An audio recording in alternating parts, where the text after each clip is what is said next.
Você já ouviu falar sobre síndrome respiratória agudo grave? Ficou confuso e não sabe direito o que é?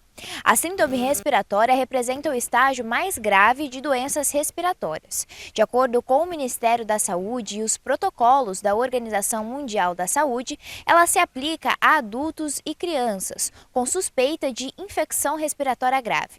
Os principais sintomas da síndrome são febre alta, tosse, falta de ar, baixa saturação de oxigênio e, em alguns casos, desconforto respiratório. Pesquisadora do Programa de Computação Científica da Fiocruz e do Infogripe, Tatiana Portela explica sobre a síndrome. A síndrome respiratória aguda grave são essas infecções, do trato respiratório causadas por esses vírus como influenza, Covid e VSR, mas que atinge níveis mais graves, Então, geralmente o paciente ele tem uma baixa oxigenação, uma saturação baixa, abaixo de 95%, 94%, dificuldade para respirar, pode ter febre ou não, e requer hospitalização. Então, são os quadros, são essas infecções respiratórias que evoluem para a forma mais grave e que pode ser causada tanto pela Covid-19, influenza, VSR e também outros vírus respiratórios, como rinovírus,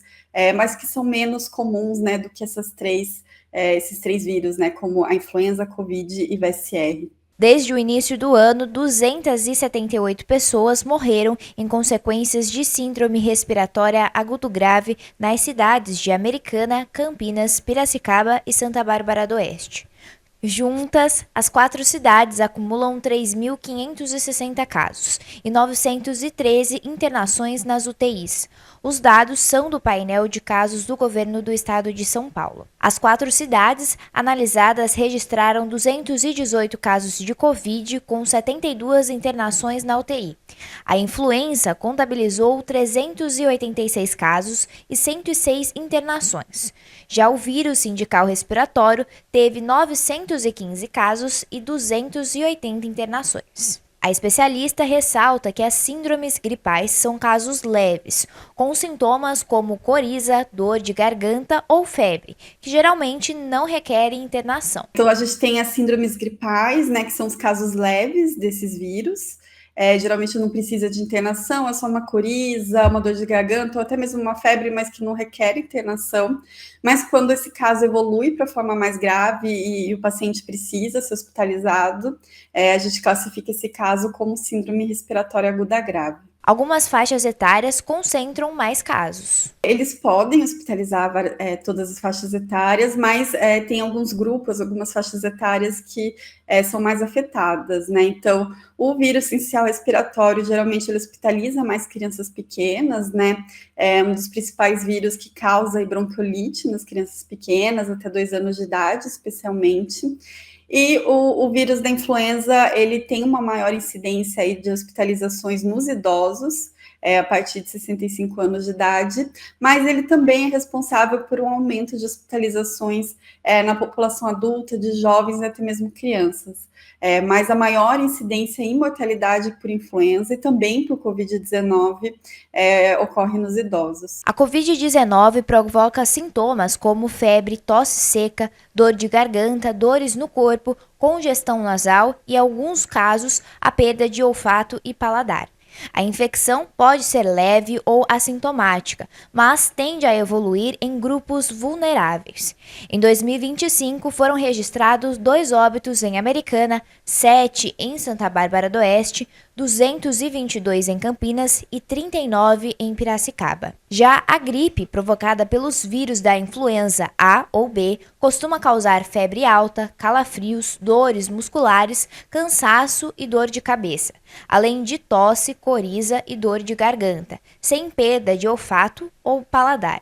Foram 7 mortes em Americana, 5 em Santa Bárbara, 30 em Campinas e 10 em Piracicaba. O vírus sindical respiratório tem como principal sintoma a tosse persistente, chiado no peito, coriza e febre baixa. Em recém-nascidos, pode provocar apneia e exigir internação. Em adultos saudáveis, geralmente causa apenas sintomas leves. Americana e Santa Bárbara do Oeste registraram um óbito em cada cidade. Campinas teve 4 e Piracicaba não teve mortes.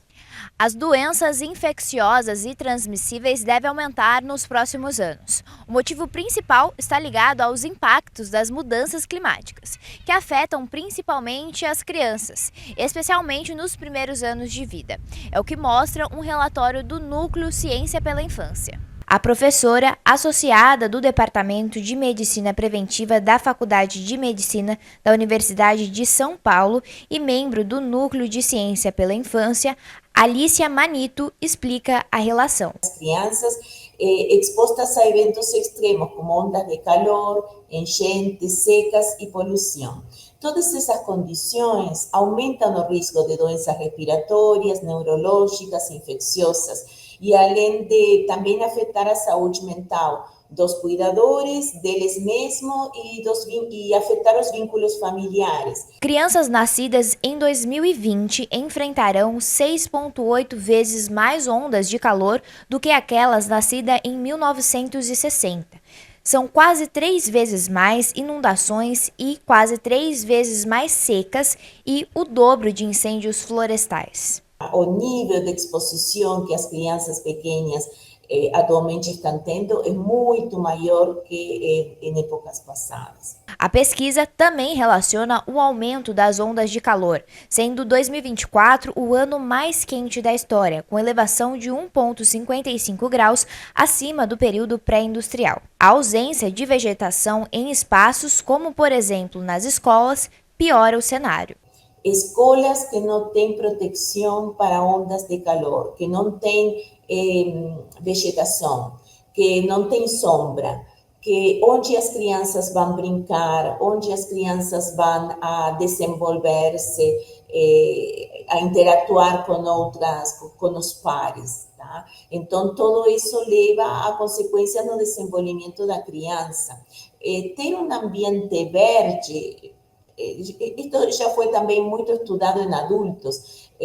O contato com a natureza diminui o estresse, o contato com a natureza também gera boas práticas ecológicas. Então, tudo o que foi estudado em adultos também se aplica às crianças, com maiores consequências na criança, porque eles estão em um período de desenvolvimento rápido, cognitivo, social, emocional, físico. A proteção contra doenças respiratórias é a vacinação.